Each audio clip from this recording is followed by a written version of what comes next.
You can see the Miata is currently in the garage right now. I'm going to be doing an alignment. The other day, I went ahead and tweaked the height a little bit, tweaked the camber a little bit. I'm going to show you how you can do an easy alignment at your house for, I'd say, cheap. You could also do it outside, but it's easier inside because you're out of the sun and the wind isn't as bad in the garage. What you're going to need are 4 jack stands. You're going to need 2 small ones, which I put in the front, and then 2 big ones, which I put in the back. It could be all small, all big, but you need the string to be about centered with your wheels. So if you have smaller wheels, smaller jack stands. If you have bigger wheels, bigger jack stands.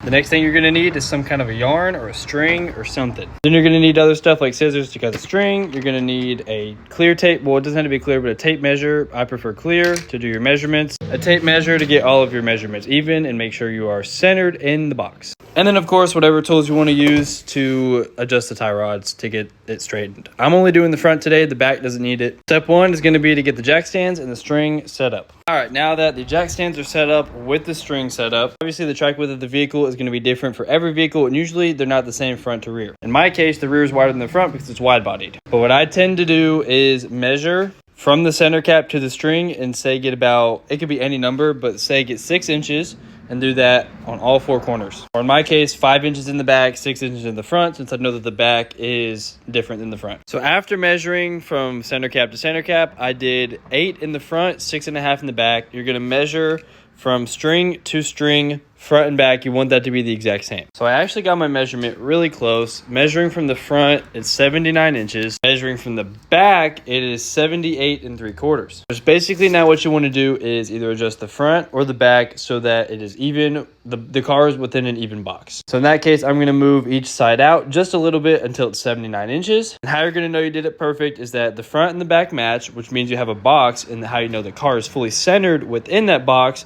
is you still measure from the center cap, and you should have the same measurement on either side that you adjusted, whether it be front, back, whatever.